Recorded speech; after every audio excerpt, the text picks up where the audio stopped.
사랑이라고 하는 단어는 말로 다 표현하지 못해도 우리의 가슴에 남아 있습니다. 우리가 어렸을 때는 저 어머니가 얼마나 귀하고 나를 위해서 다 헌신한 그런 존재인지 모릅니다. 이제는 장성한 저희들이 이제는 어머니가 다 떠나가시고 이 세상에 계시지 않지만 그럼에도 불구하고 우리에게 있어서의 어머니는 영원히 내가 살아있는 동안 늘 내 가슴에 살아 있습니다. 우리 자녀들 입장에서는 아직 사어머니들이 살아계시기에 자녀된 모습으로 어머니에게 끝까지 그 은혜를 감사하며 사랑하는 자녀들이 되면 좋겠습니다. 알아듣지요? 영어로 안 해도 알아듣지요? 어머니 은혜에 감사합니다. 같이 어머니 옆에 계시니까 한번 인사해 보세요. 어머니 감사합니다 해보세요. 집에서 다 했겠지만 어머니 감사합니다. 이상하지요? 또 이렇게 펼쳐놓고 할래니까 그죠? 우리 한국 사람 그래. 하라고 그러면 또 잘 못하고 그래. 마음속으로 있을 수 있게 가득 차 있을 필요가 있습니다. 오늘 우리는 산상순 설교를 하고 있고요. 특별히 팔복의 말씀을 지나서 이제 소금과 빛에 대한 말씀을 하고 있습니다. 산상수훈은 마태복음 5장, 6장, 7장 석장인데 하나님의 나라가 뭔가 하나님 나라의 그 속성, 본질, 가치관 이런 것들을 우리에게 가르쳐 주는 말씀입니다. 그 중에 제일 첫 번째로 나오는 팔복은 하나님 나라에서 살아가는 사람, 즉 천국 백성, 오늘 저와 여러분인데 이런 사람들이 살아가는데 어떤 마음가짐으로 살아가는가, 그런 성품, 어떤 됨됨이에 대해서 우리에게 전해 주었습니다. 그것을 복이라는 단어로 심령이 가난한 자는 복이 있나니 천국이 저희 것이니라, 이렇게 해서 8가지를 예수님 말씀해 주셨습니다. 지난주에는 너희는 세상의 소금이라 이런 말씀을 했습니다.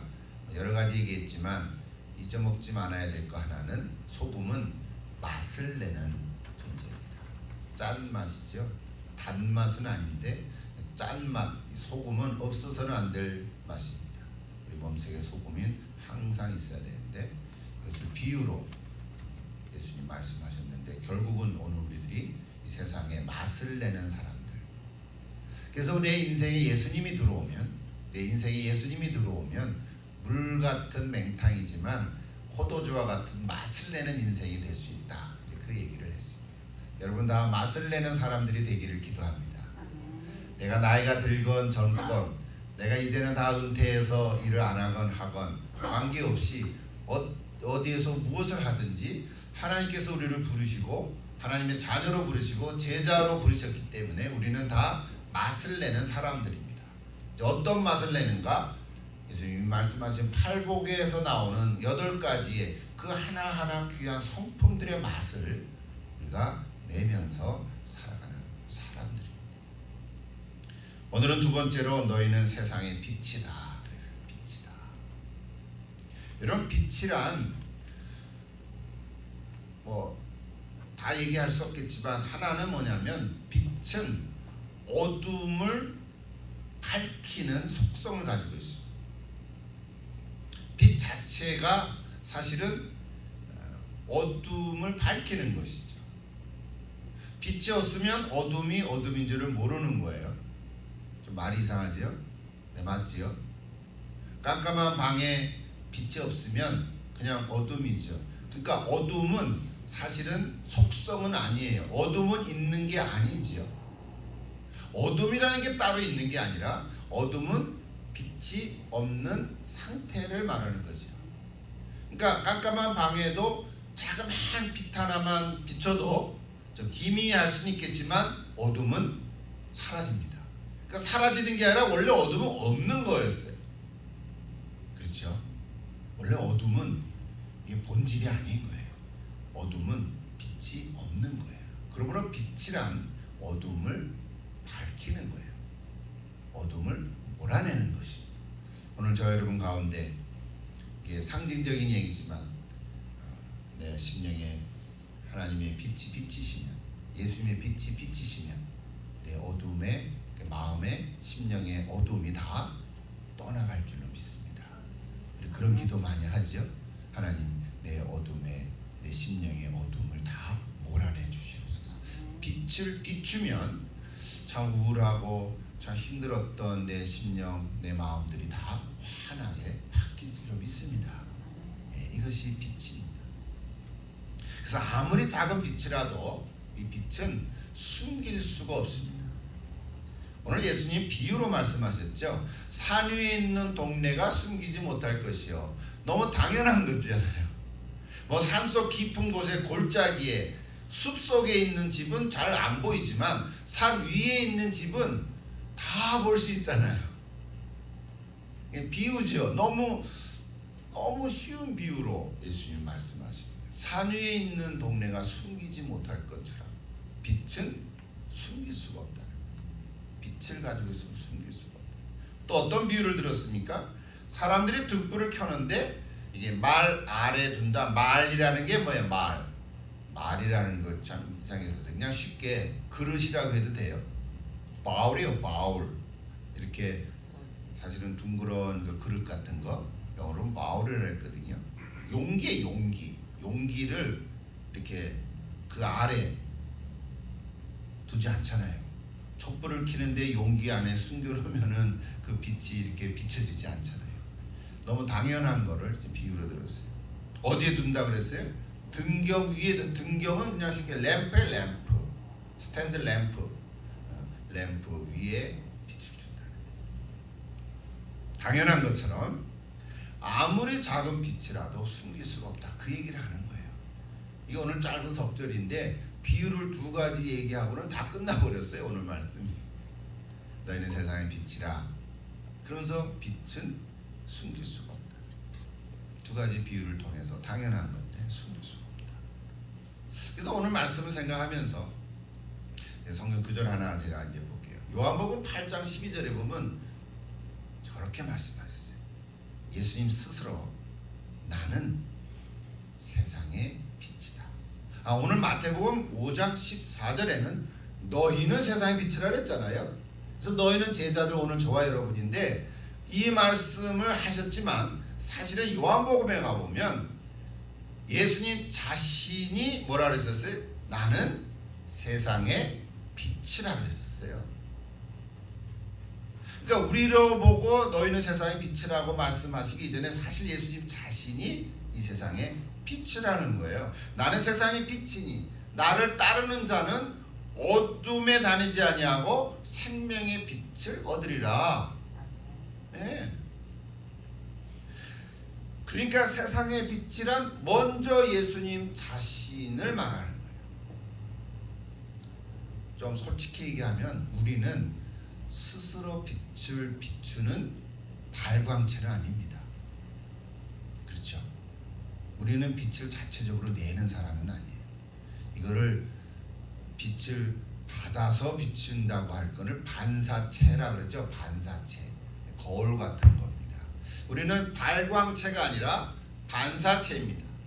이걸 우리는 에브리데이 매일 아침마다 봅니다. 태양은 빛을 비추는 하나의 기구인데 달은, 여러분 달 자체가 빛을 비추는 건 아니죠. 달은 해의 빛을 받아서 비추는 거죠. 맞습니까? 우리 천체, 지구에 대한 천체죠. 꼭 지구가 아니라 우리 그 태양계에 대한 상식적인 걸 우리가 알 수 있어요. 태양은 스스로 빛을 비추는 위성이지만 달은 태양빛을 받아서 비추는 거예요.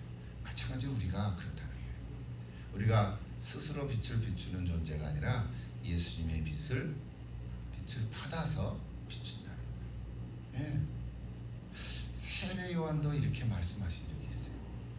요한복음 1장 8절에 보면 나는 빛이 아니다.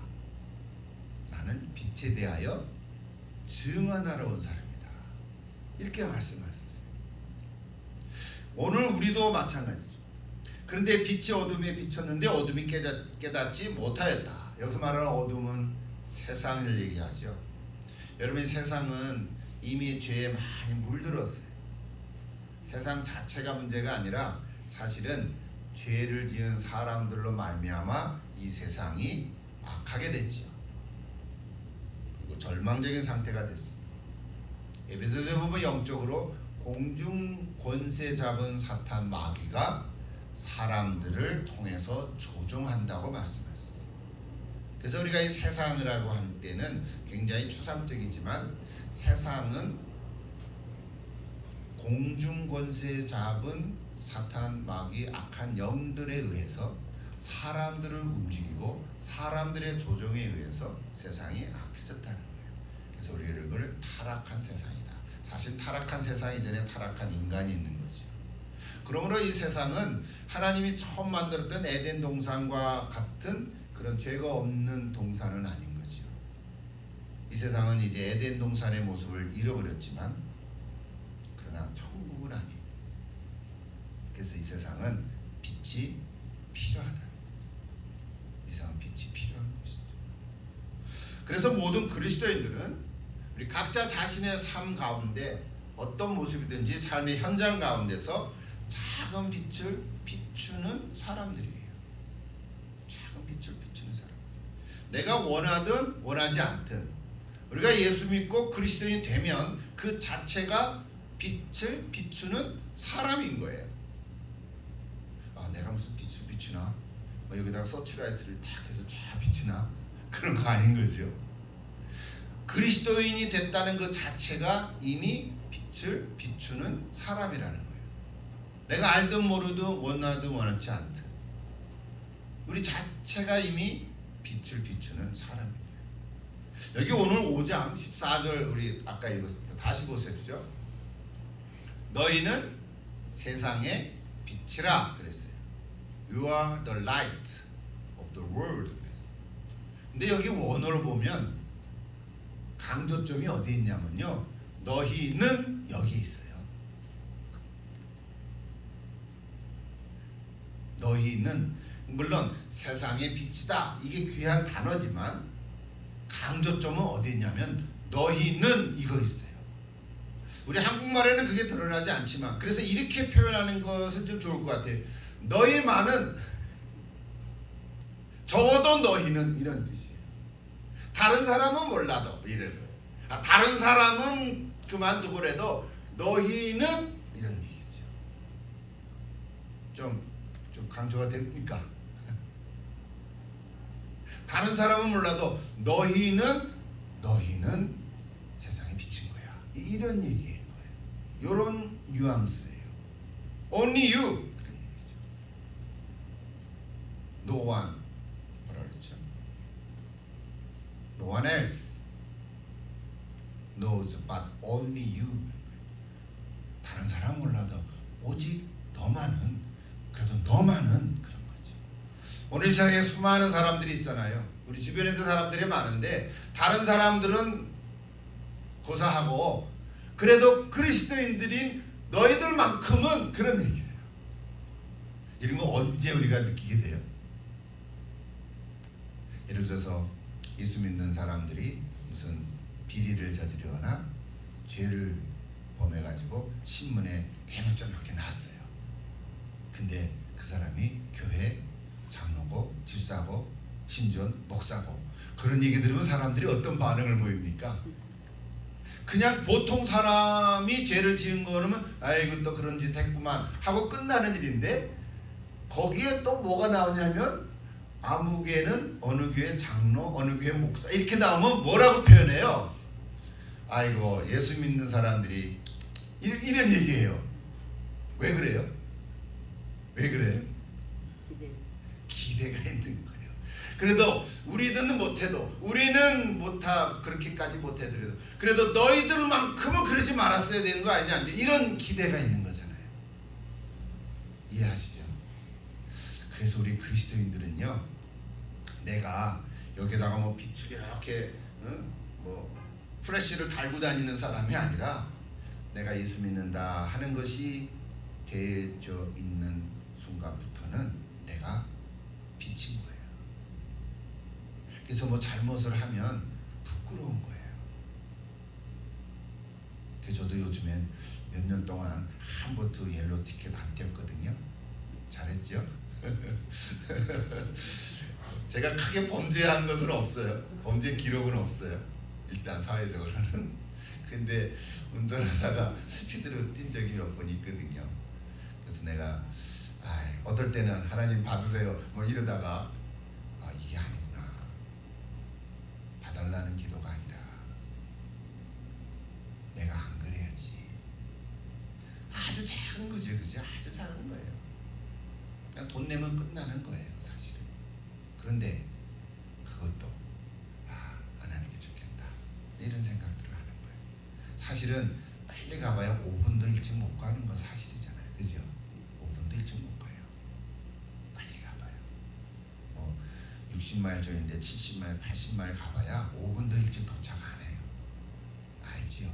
근데 급하니까 1분이라도 빨리 가려고 그런 마음들.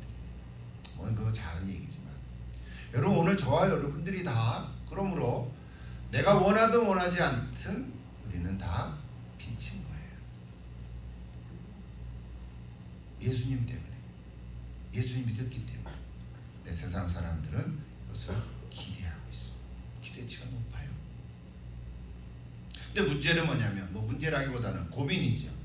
그럼 내가 진짜 빛인가? 내가 빛을 비추고 있는가? 어디에서? 내 가정 가운데서, 내 일터 가운데서, 내 사회 가운데서, 또 내가 만나는 사람들 가운데서 내가 이 세상에서 내가 진짜 빛을 비추고 있는가? 이렇게 물으면 좀 고민이 될 수 있죠. 왜? 내가 그렇게 못 사는 것 같으니까, 그렇게 안 되는 것 같으니까. 빛은 빛인데 꺼져 있는 거예요. 여기 등불은 있는데 등불이 꺼져 있어. 스위치가 꺼져 있어. 상상이 되죠? 배터리를 채워놨는데 건전지가 이제는 다 됐어. 여러분, 요즘 전기차들이 많이 나오는 것 같아요. 전기차에서 중요한 거는 배터리잖아요. 이게 얼마나 충전이 된가. 가다가 쓰면은 큰일이잖아요. 가스를 넣으면 이제 이거는 어디 가서 꼭 충전을 해야만 쓰는 거잖아요. 우리가 빛을 비추는 자인데 이게 충전이 꺼지면 이게 이제 우리 점검을 하는 거지. 왜 그럴까? 이런 생각을 했어요. 왜 우리가 이런 질문이 있으면 이렇게 좀 주눅이 들 수 있을까? 제가 설교를 준비하면서 생각해 보니까 기준이 혼동이 돼서 그래요. 기준이 잘못된 거예요. 잘못됐다기보다는 모호해졌고 변질이 됐어요. 그 기준은 나한테 있었기 때문입니다. 내가 우리가 빛을 비춘다 할 때 내가 기준이 됐기 때문에, 즉 내가 원하면 빛을 비추고요. 그러니까 여기 항상 이제 빛을 이렇게 딱 후스라시를 갖고 있다가 원하면은 on 해서 빛을 비추고, 원하지 않으면 이거를 꺼놔. 또 내게 좋으면 빛을 확 비췄다가 내가 싫으면 빛을 꺼놔. 파워 스위치를 끈단 말이에요. 내 마음에 들면 또 비치고, 내 마음에 안 들면 또 안 비춰. 기준이 나한테 있기 때문에 어쩌면 우리가 이 부분에 대해서 힘들어지고 모호해지지 않았나, 이런 생각을 합니다. 기준이 내게 있으면, 오늘 우리는 빛인데, 세상에 빛이 되어야 되는데 마땅히 빛이 되는 존재임에도 불구하고 우리가 그렇게 못하는 거 아닌가.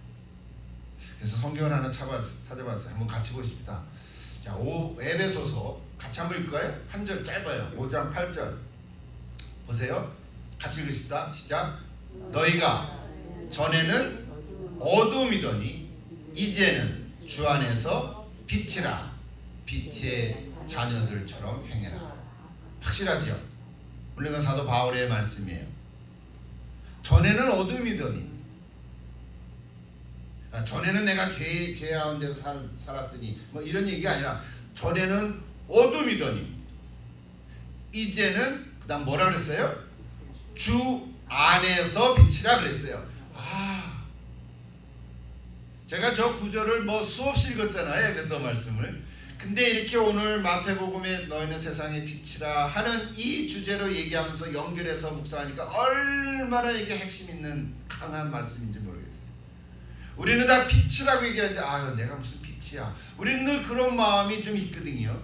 근데 오늘 여기 에베소서 5장 8절에 너희는 그냥 빛이라 그러지 않고 너희는 주 안에서 빛이라 이렇게 말씀하신 거예요. 내 스스로 빛이 아닌 거죠. 기준이 나한테 있는 것이 아닌 거죠. 기준이 예수님에게 있는 거예요. 그래서 주 안에서 빛이라. 주 안에 있을 때 내가 빛을 비추는 거지. 그럼 주님 밖에 있으면 빛을 비출 수가 없다는 거예요. 내가 아무리 빛을 비추고 싶어도 이미 꺼진 거라는 거예요. 여러분, 주 밖에 있는 사람들도 빛을 비추려고 하지만 성경적으로 얘기하면 아니라는 거죠. 주 안에서의 빛이라는 거예요. 이것이 오늘 아주 좋은 메시지. 그럼 빛이 없을 때는 그러므로 어둠이 어둠인지를 알지 못하는 거예요. 불이 꺼져 있을 때에야 비로소 어둠 속에 있었다는 것을 알게 되는 거예요. 예수 그리스도가 내 안에 들어오기 전까지는 내가 어둠에 있었는지조차도 알 수 없다는 거예요. 그렇죠? 우리 그런 간증들 많이 하잖아요. 내가 예수를 믿고 보니까 내가 전에는 얼마나 못되게 살았는지를 내가 깨달았다고. 사실은 무슨 큰 잘못을 하고 죄를 범하면서 살아간 건 아니에요. 근데 다 자기 중심으로 내가 잘나고 내가 똑똑해서 이렇게 다 된 줄 알았는데 내가 정말 예수님 믿고 보니까 이게 내가 한 게 아니구나, 하나님의 은혜로 된 것이구나 하는 걸 발견하고 깨닫게 됐다고. 그런 간증들 많이 하잖아요. 오늘 우리도 그런 고백이 있잖아요. 이 말은 무슨 얘기냐면 예수 그리스도가 내 안에 들어오기 전까지는 내가 어둠 속에 있었던 것을 알 수가 없었다는 거죠. 예수님 내 안에 들어오심으로 내가 이전에는 어둠에 있었구나. 어둠이라 그래서 이렇게 흑칠하고 그냥 죄에 찌들려서 살아가는 그런 모습이 말하는 건 아니란 말이에요. 그죠? 너희가 전에는 어둠이다. 이제는 예수님을 믿고 예수님 내 안에 들어오고 나서는 이제는 너희가 주 안에서 빛이라. 아멘.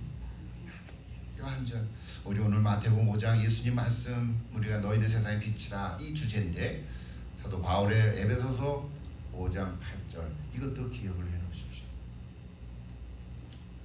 내가 전에는 어둠이더니 이제는 주 안에서 빛이라. 아멘. 예수님이 내 생애에 들어오셔서 빛을 비추시니까 이전에는 내가 얼마나 어둠 가운데 있었는지를 깨닫기 시작하는 것입니다. 예수님의 빛은 어디서부터 옵니까? 요한복음 1장 4절에 보면 그 안에 생명이 있었으니 이 생명은 사람들의 빛이라 그랬어요. 예수님 자신이 생명이니까. 물론 예수님도 이 땅에 오신 사람의 모습으로 우리가 똑같은 사람의 모습으로 오셨지만 원래 예수님은 생명주 자체니까 그 예수님의 그 생명이 사람들의 빛이라고 말씀하셨어요. 다 연결이 되죠. 예수님이 오히려 빛이세요. 그래서 그 빛을 받은 우리들도 빛이 된 거죠. 그래서 주 안에서 빛이라. 이 빛은 예수님의 생명에서부터 나옵니다. 생명 있는 곳에 빛이 있다 그랬어요. 생명 있는 곳엔 부활이 있습니다. 나는 부활이여 생명이니 예수님 말씀하셨어요. 죽음을 이기시고 부활하신 예수님, 이제 어둠을 깨고 빛으로 나타나신 예수님, 그 빛을 받은 우리도 이제 빛의 자녀가 되었습니다. 마지막으로 구체적으로 한 가지 얘기하겠습니다. 16절 하나 보십시오. 우리 아까 읽었죠? 16절. 이같이 너희 빛이 사람 앞에 비치게 하여, 그 다음 뭐예요? 그들로 너희 착한 행실을 보고 하늘에 계신 너희 아버지께 영광을 돌리게 하라. 제가 설교 준비하면서 이거 마태복음 5장 수십 번 봤잖아요. 16절 보면서 착한 행실이라는 단어에 좀 꽂혔어요. 그런데 결국 이 단어로 귀착이 되는 거야? 이런 생각이 들었어요. 보세요. 너희는 세상의 빛이라 그랬어요. 자, 이제까지는 내가 스스로 빛을 비치는 게 아니라 예수님이 비치니까 내가 받아서 비친다. 다 이해가 됐어요. 그죠? 우리는 발광체가 아니라 반사체다. 주 안에서 빛이다. 아멘. 됐어요? 그럼 구체적으로 이제 내가 빛을 비춰야 되는데, 너희 빛이 사람 앞에 비치게 돼요. 그 다음 뭐래요? 너희 착한 행실을 보고 그렇게 됐단 말이에요. 그러니까 우리는 이제 구체적으로 어떻게 살아야 돼요? 착하게 살아가라는 거야. 아니 뭐 결국 이 말 하려고 지금 이 말씀하신 건가? 이런 생각이 좀 너무 뭔가 좀 허탈하기도 하고 좀 못마땅하게 생각이 됐어요. 뭐 말씀 보고 못마땅하다는 말이 어울리지 않는 거지만 제 마음에, 그죠? 그냥 이런 거 없이 예수 믿는 너 그냥 착하게 살아라, 이러면 되는 거잖아. 예수 믿지 않는 사람도 착하게 살잖아요. 그죠? 어떤 면에서는, 어떤 경우에는 예수 믿는 사람이 더 못되게 겨는 경우도 있잖아요. 간혹. 그죠? 그럼 이게 뭐야? 착한 행실을 보고 그럼 뭐야? 결국 착하게 살면 되는 거야? 이런 생각이 드는 거예요. 여러분 어떻게 생각하세요? 자, 그들로 너희 착한 행실을 보고 그랬단 말이에요. 궁극적으로 세상에 빛을 비춘다는 것은, 세상에 빛을 비춘다는 것은 착하게 착한 행실로 살아가라는 건가? 그거 맞잖아요. 틀린 건 아니에요. 그러면 이거 뭐 어떡하라는 거야? 어떡하라는 거야? 이게 이제 좀 고민이 생겼어요. 저쪽이라는 게 이제 예를 들어서 믿지 않는 사람들, 이 세상에 있는 다른 사람들, 그런 사람들을 악하고 좀 이제 강조해서요, 좀 속이고 악랄하고 못되고, 그죠? 배신하고 내가 손해를 끼치고 맨날 힘들게 하고, 그래도 나는 맨날 착하게만 해야 되나? 그래야 돼요? 안 그래야 돼요? 그래야 되지. 이제 구체적으로 현실 속에서 여러분 부닥쳐보라는 거예요. 내가 철저하게 믿었던 친구가 돈을 빌려달라 해서 빌려줬는데 떼먹고 도망갔어. 연락도 없어. 그럼 어떻게 생각돼요? 그래서 쫓아가가지고 이자까지 받아내야 속 시원하잖아요. 그죠? 그래야 이게 의가 이루어지는 것 같잖아요. 정의가. 어떻게 해요? 어떻게 해야 착한 거예요? 이게 이제 고민이 생기네. 그래, 떼먹고 가는 거예요. 자, 오늘 이런 구체적인 삶의 현장 속에서 나타날 때 저들은 악랄하고 속이고 배신하고 못되게 내게 손해를 끼치고 아프게 하고, 그럴 때 그럼에도 불구하고 나는 착하게 행해야 하는가? 이렇게 착하게 한다고 할 때 속에서는 어떤 마음이 들어요? 분하고 억울하고 화나고 속상하고. 안 그래요? 저만 그런가요? 그런 마음이 들지요? 그럴 때 어떻게 해요? 그래도 착하게 행하라는 거잖아요. 근데 이게 착하게 됩니까? 금방금방? 그렇죠? 근데 여기 비추라고 하는 것이 예수님의 말씀이신데, 이것이 산상순의 핵심이고 팔복의 핵심이라고 그랬었잖아요. 근데 오늘 여기 단어 속에, 그래서 소금과 빛에 대한 이 마태복음 5장 13절, 우리 그 지난주에 소금에 대한 14절부터 16절 빛에 대한 얘기인데, 여기까지가 사실은 팔복의 전체라고 묶어요. 이제 다음 주 17절부터는 이제 율법에 대한 얘기인데, 이거는 구체적으로 이제 팔복의 메시지에 대한 적용을 하고 있어요. 예수님께서 율법을 새롭게 해석해 가는 거예요.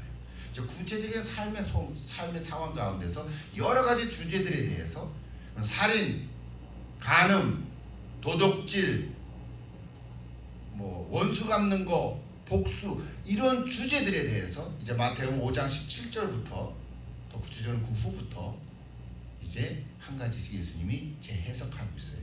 이것이 하나님 나라의 가치관이라는 거예요. 근데 오늘 요까지는 너는 세상의 빛이라고 할 때 빛이 착한 행실이라는데, 그 착한 행실이라는 구체적인 얘기는 오늘 여기에요.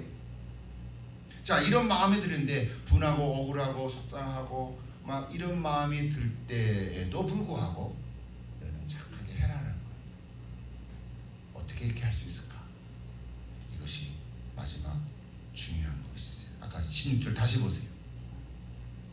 이같이 너희 빛이 사람 앞에 비치게 할 그들로 너희 착한 행실을 보고, 그 다음 뭐라 그랬어요 예수님이? 하늘에 계신 너희 아버지께 영광을 돌리게 하라. 이거가 있기 때문에 내가 가능한 거예요. 하나님께 영광을 돌리게 하라고 하는 이 목적이 있기 때문에, 내가 구체적으로 당하는 어떤 억울하고 손해보는 현장 속에서도 내가 착하게 대할 수 있는 것이 생긴다는 거예요.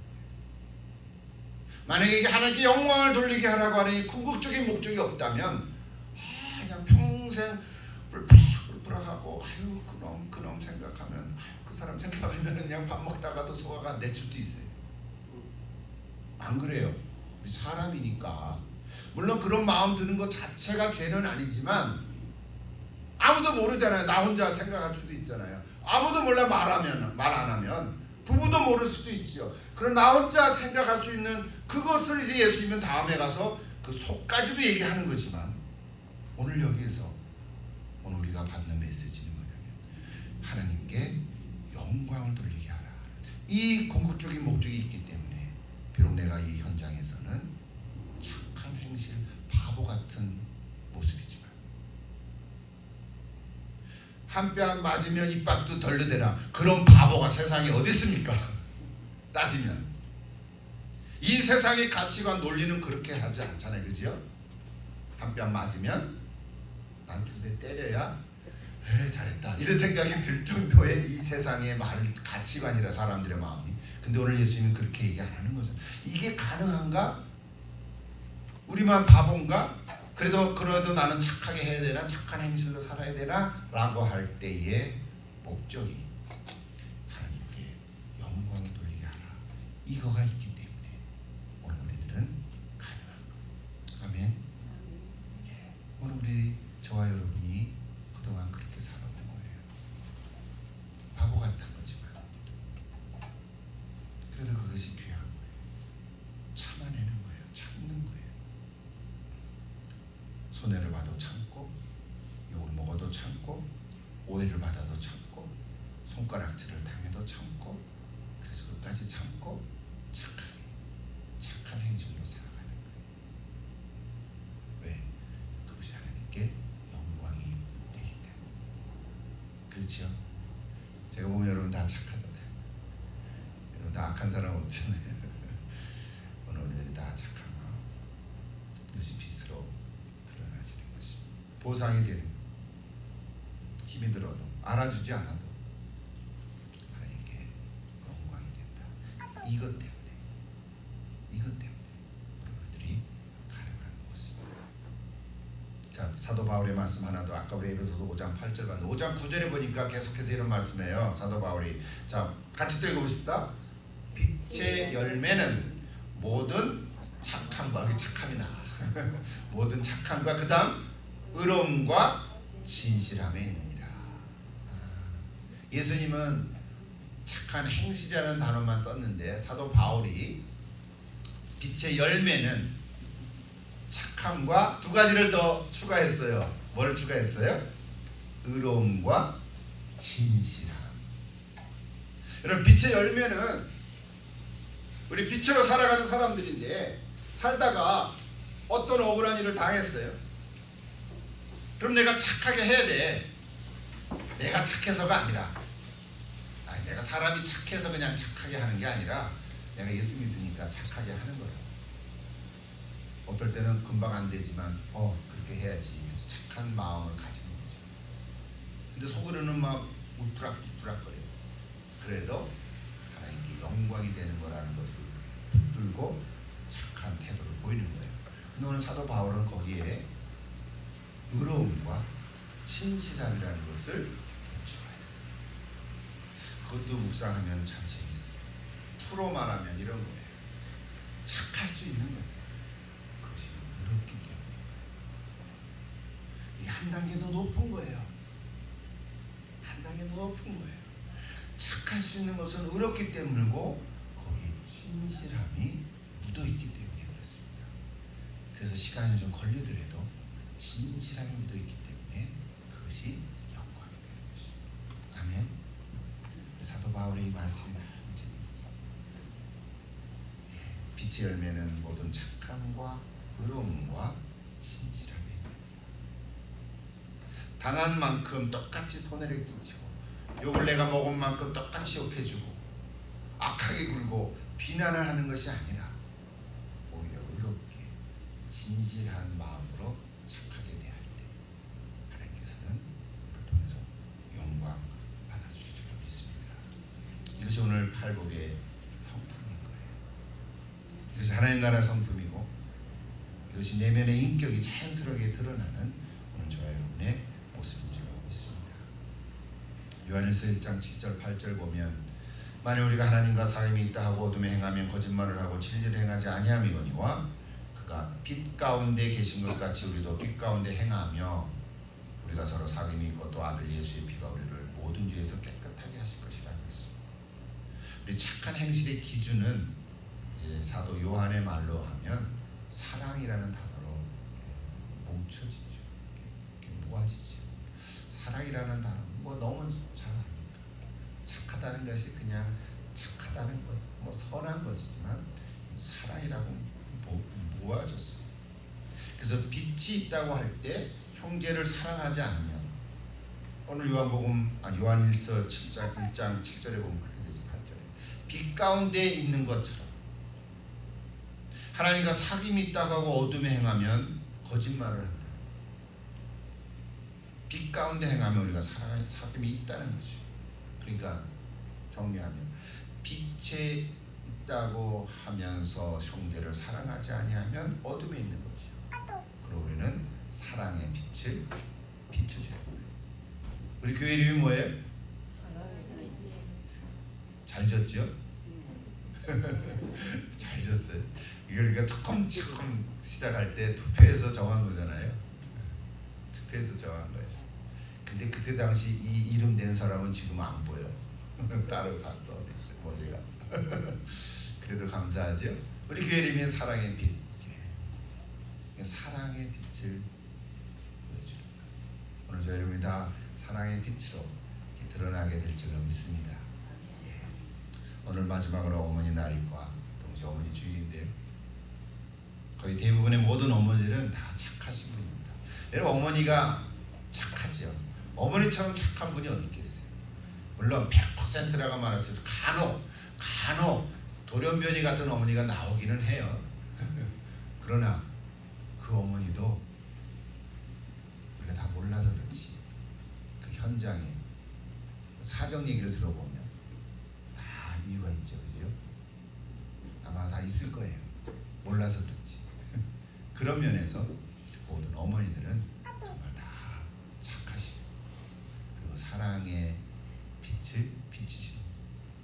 오늘 저 여러분 다 어머니들인데 사랑의 빛을 비추는 어머니들이 되기를 바랍니다. 어머니들은 착한 심정을 가지십니다. 시간이 갔는데 제가 시 하나 소개하려고 그러는데 이거 시 하나 소개하고 마칠게요. 아마 여러분도 들어본 것일 거예요. 제목은 이런 거예요. 엄마는 그래도 되는 줄 알았습니다. 엄마는 그래도 되는 줄 알았습니다.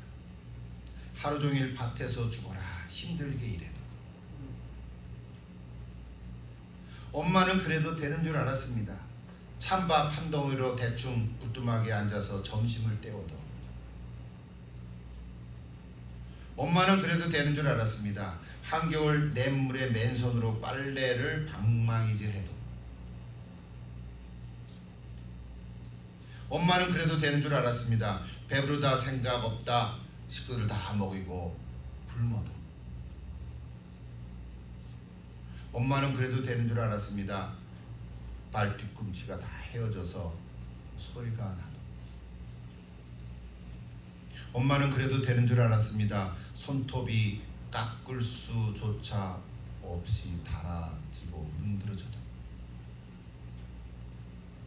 엄마는 그래도 되는 줄 알았습니다. 아버지가 화내고 자식들이 속썩여도 전혀 끄떡이 없는 존재인 것을. 그렇습니까? 옛날 얘기 같지죠. 엄마는 그래도 되는 줄 알았습니다. 외할머니가 보고 싶다. 외할머니가 보고 싶다. 그것이 그냥 넋두리인 줄만 알았습니다. 어머니에게서 외할머니는 누구예요? 어머니의 엄마잖아요. 한밤중에 자다 깨어서 방구석에서 한없이 소리 죽여 울던 엄마를 본 후에야 엄마는 그러면 안 되는 것이었습니다. 이게 시예요. 1960년 강원도 평창에서 비교적 유복한 가정의 구남매죠. 그때 구남매, 즉 막내로 태어난 심순덕이라고 하는 막내딸, 그분이 시인이 돼서 자라다가 31세에 어머니가 돌아가신 거예요. 1991년에 돌아가신 거예요. 그래서 그 어머니에 대한 그림이 사무쳐서 시를 쓰게 됐는데 2002년도에 그 시집에 발표된 시 중에 하나입니다. 그러니까 42세에 시를 쓴 거죠. 심순덕이라고 합니다. 여러분 구글에 가면 다 떠 있습니다. 얼굴로 나오고요. 근데 이 시가 문학적으로 잘 된 건지 안 된 건지 뭐 또 사람들은 다 이럭저럭 얘기하잖아요. 그런 건 관심이 없어요. 그러나 중요한 것은 이 시를 읽는 독자들의 반응이 참 너무 귀해요. 공감이 있기 때문에 그런 것 같아요. 표현들은 그분의 표현이니까. 근데 그 표현들을 읽을 때 우리도 맞아 그런 게 있었죠, 그죠? 저 어머니도 그랬고 식사 안 했는데 난 다 먹었다, 너희들 다 먹어라. 엄마는 그래도 되는 줄 알았다. 그때 당시 여유가 없으니까 생선 한 마리 구워놓고 다 먹어라 그런다. 본인은 안 잡혔어도 괜찮은 줄 알았잖아요, 그죠? 작은 거 별거 아닌 것 같았죠. 그래서 이 시의 가장 큰 미덕은 공감이었어요. 자식들은 어머니가 돌아가시고 난 후에야 그걸 뼈저리게 깨닫는다는 사실. 오늘 여기 샤론과 빌이 왔는데 알아들었어요? 엄마는 그래도 되는 줄 알아. 그러면 안 되는 거였단 말이에요. 근데 언제 알아요? 아무리 얘기도 몰라요. 어머니가 돌아가시고 나서야 그러면 안 되는 거였네. 그렇게 하는 거죠. 여러분 아직 살아계시다면 어머니께 잘 해주시기를 바랍니다. 효도를 듬뿍듬뿍 많이 하시기를 바랍니다. 꼭 어머니 날에만 하지 말고 오늘 하루만 하지 말고 오늘 말 잘 듣고 내일부터는 말 안 들어. 그런 아이들이 되지 말고 그럴 수도 있죠. 살아계실 때 어머니 살아계시다는 게 얼마나 복된 건지를 여러분이 깨달아주면 좋을 것 같습니다. 우리가 아무리 어머니에게 효도를 한다고 베풀고 사랑을 한다고 해도 사실은 자식에 대한 어머니의 사랑 비교할 수는 없을 것입니다. 그렇죠? 자식에 대한 어머니의 사랑, 그 희생은 아무리 자식이 부모님에게 효도를 한다 해도 그건 견줄 수가 없을 것이에요. 오늘 너희는 세상의 빛이라 예수님의 말씀을 마치면서 특별한 어머니 주라고 겹쳐서 이렇게 오버랩을 해봤는데 여러분 모든 어머니들이 세상의 빛이고 오늘 우리 여러분 다 세상의 빛으로 특히 가정 가운데서 빛으로 살아갈 수 있는 될 수 있기를 축복합니다. 기도하겠습니다. 너희는 세상의 빛이라 오늘 예수님 말씀 다시 들었습니다. 수없이 들었던 말씀인데 예수님 먼저 빛이 되셔서 우리에게 비춰주시는 은혜를 감사드립니다. 그래서 주 안에서 빛이라고 했고 그 빛의 실제 구체적인 모습은 착한 행실이라고 말씀해 주셨습니다. 우리가 그렇게 되도록 성령 역사해 주시고 바울은 거기에 의로움과 진실함을 추가했습니다. 우리의 삶이 그렇게 되게 하시고 특별히 우리 어머니들에게 아직 살아계시다면 더욱 다른 가족들에게 착한 행실로 빛을 비추는 저들이 다 될 수 있도록 축복해 주시옵소서. 예수님 이름으로